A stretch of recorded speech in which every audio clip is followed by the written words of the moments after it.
Hi, I'm Dr. Rahman, and welcome to Black Women's Health Podcast. Women have been saying and telling me that it's been very difficult to do two things. Very difficult to get a GYN appointment. In fact, I had a guest that stated it took her approximately 4 months between calling to actually getting an appointment date for her GYN exam. The other thing that women tell me is that it's hard to find a Black GYN, OBGYN, that Black women. So there's two things that women routinely tell me: hard to get a GYN appointment, hard to find a Black OBGYN. I've heard incredible stories about women spending hours going through their provider manuals and then Googling in hopes that they would find a Black OBGYN. But I should say that the nature of OBGYN has changed over time. When I was training many years ago, I was taught that the GYN exam was a full body exam from head to toe, and that also included a rectal exam. But over time, the decision was no, we don't need to do all that. We should limit our examination to a clinical breast exam, a pelvic exam, and a pap smear. So that became the expectation. Irregardless to this change, women still expected to have to take their clothes off in order to have a GYN exam. And I can say that in the past, I have detected things that may have gone undetected for a while based on having done a full body exam in the past. And I have tended to continue with that because it really doesn't take that much more time to include inspection of the back and the chest and lower extremities, thyroid. It doesn't really take that much added time. But I should say that the typical GYN well woman visit, meaning she's coming not with any specific complaint. She's coming because it's time for her annual well woman visit. The expectation: clinical breast exam, pap smear, pelvic exam. Well, that's changed.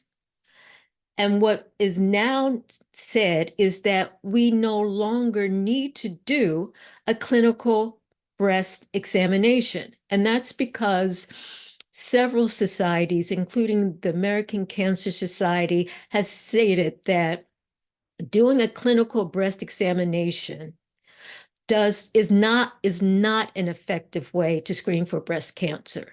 They have stated that the most effective way to screen for breast cancer was with a mammogram. The U.S. Preventive Services Task Force previously had recommended that women start getting these mammograms at the age of 50. They've since lowered the age to 40. Now everyone seems to be in accord that women should start screening mammogram starting at the age of 40. And I am talking about women who are at average risk, meaning they don't have a genetic mutation, which would put them at an increased risk. They've not had a previous history of breast cancer. They've not had a previous biopsy which showed a high-grade lesion, and they've not had radiation to their chest prior to the age of 30. Given those four scenarios, if you answer no to those four things, the odds are you're probably at average risk. And these are the recommendations for women at average risk. And you have to wonder, what about Black women and our incidence of breast cancer? Now, our incidence of breast cancer is comparable to white women in this country. However, our mortality rate is 41% higher compared to white women. There was a study done which said if you just lower the age for Black women to age 40, you could decrease the breast cancer mortality rate. And so taking that in consideration, taking the revision of the recommendations from the U.S. Preventive Task Force, all women should basically start screening mammograms at the age of 40. The U.S. Preventive Service Task Force has also gone on to say that these mammograms should be done every 2 years and that they can stop at age 74. In reality, what I tend to see, or what I've seen in the past, is that women will start around the age of 40 and they get mammograms every year. Because there's just such a visceral fear of being diagnosed with breast cancer. Our impression is if we do it more often, we're more likely to detect it. That really hasn't panned out, but I'm not here to argue whether or not you should or you should not get it once a year or every 2 years. The one thing I would say is that women should do breast self-examinations. Now, again, the U.S. Preventive Service Task Force said this is not an effective way to screen for breast cancer, but I believe you need to know your body. You need to be comfortable and aware of what your breasts feel like. Often you will notice that your breast has texture. It's not just smooth like the back of your hand. If you start to appreciate what your breasts feel like, you are more likely, in my opinion, to notice a change. And noticing a change is enough to warrant further evaluation. So breast examination by your doctor is no longer a recommendation. So not needed, but get your mammogram. Pelvic exam. Now that's an interesting thing.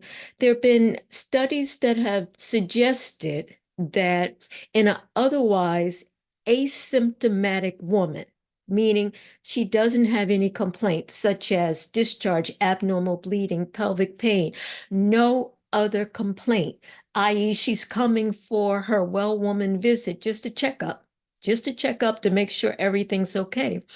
The recommendation is in that asymptomatic woman, a pelvic exam is no longer necessary. In fact, the American College of OBGYN and the American Academy of Family Practitioners have basically agreed, asymptomatic, not pregnant, she doesn't need a GYN exam. She does, and that, when I say GYN exam, I'm talking about spreading your legs and putting your feet in the stirrups so that your vulva, vagina, and your uterus and nexa can be palpated. Not necessary, which means that if you're going for a GYN exam, there's a high probability you may not need to take your clothes off at all because clinical breast exam is no longer considered necessary. And in an otherwise asymptomatic woman, no longer considered necessary. So why do you have to take your clothes off? You don't. You don't.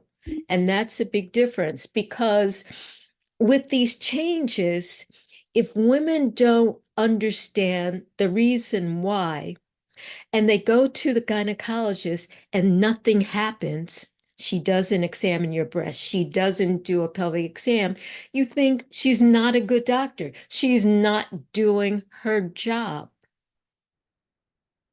but actually what she may be doing is following the latest recommendations.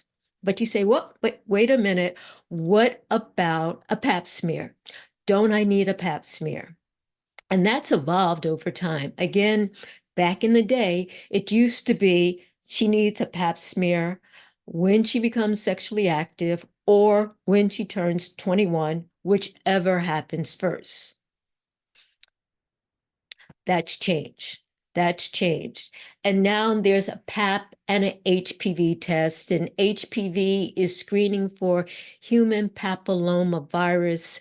The thought is that you have to get this viral infection and you get this through sexual contact. If you come in contact with HPV and you don't clear this HPV infection over time, the virus can start to induce abnormal changes, which could lead to cervical cancer. And so a pap smear is not a pelvic exam.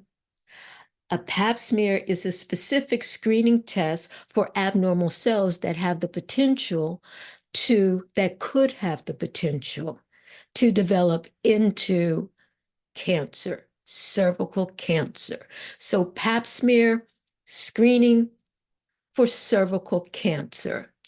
Pelvic exam, that's the whole 9 yards. That's the external examination, that's the vaginal exam, and then that's the palpation, feeling for your uterus, an enlargement or tenderness of anexa, ovaries, and tubes. So in an otherwise asymptomatic woman, pelvic exam, not considered necessary. Well, how often do you need the pap smear? That's been revised also now with the co-testing. That's pap and HPV. HPV to see if she's been infected with the high-risk human papillomavirus. Pap smear to see if any abnormal cells are detected from her cervix. With the two tests together, the recommendation is screening should be done every 3 to 5 years. So, does that mean you only need to see the gynecologist every 3 to 5 years for your well woman exam? My suggestion is the following. My suggestion is you don't need to go to the GYN for your screening test. You don't need to go to the GYN for a script for your mammogram. You don't need to go to the GYN for screening for sexually transmitted infections. You don't need to necessarily go to the GYN for your pap smear unless your primary care physician is totally uncomfortable with doing a pelvic exam or inserting a speculum, doing a pap smear. If your primary care doctor is capable of doing that, you don't need to come to the GYN. So when would you need to see the GYN? You need to see the GYN when you're having a female issue or concern. Pregnancy, obviously, to see the OBGYN. You need to see the OBGYN if you have pain, bleeding, discharge, endometriosis, polycystic ovarian syndrome. A GYN issue, a GYN concern is when you should see the GYN. Basically, we should treat the GYN like the specialists that we are. Consider this. You don't go to the cardiologist because you have a heart. You go to the cardiologist when you have a heart issue. Likewise, with the GYN, you don't need to go to the GYN because you have a vagina. You go to the GYN when you have a GYN issue. So I'm saying save the GYN for the GYN issues.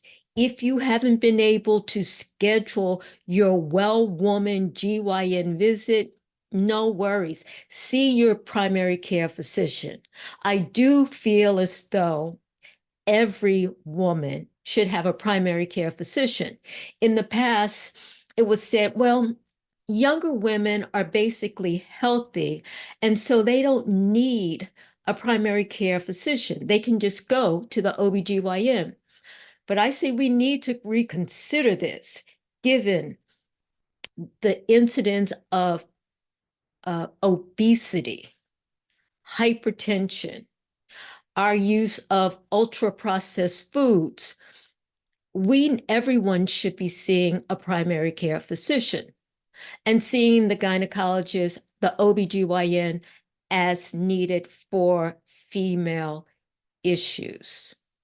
So my recommendation, in addition to every woman should have a primary care physician that they should see on a regular basis, I also recommend that every woman should have an ultrasound. An ultrasound should be done every 1 to 2 years. And I say this not so much so that we can detect ovarian masses, although that may be a possibility, but I'm saying because of the incidence of fibroid tumors, particularly in Black women. Fibroid tumors are common enough that we should screen women for fibroid tumors before they become symptomatic. And that's a radical change from what I have been taught in the past. The past was, if she's not having a problem, leave her alone, meaning that if the fibroid's not causing abnormal pain or abnormal bleeding, leave her alone. I'm saying no. She should know, a woman should know if she has fibroid tumors so that she can be proactive, change her diet. There have been studies that have suggested with smaller fibroids, using green tea, taking vitamin D supplements. And we know that a lot of Black women tend to be vitamin D deficient. And it's possible that just doing those things may help to slow down, possibly slow down the growth, reverse the growth of fibroid tumors. There is actually a study being done to evaluate this. And as we get more proactive about how we manage fibroid tumors, we need to know. We need to know. And one of the ways we can do that, we need to know and we need to be able to monitor, is by doing mammograms is by doing pelvic ultrasounds every 1 to 2 years. So my recommendation is see your primary care physician, get your mammogram starting at the age of 40, get a pelvic exam every 1 to 2 years, and see your gynecologist whenever you have a GYN issue.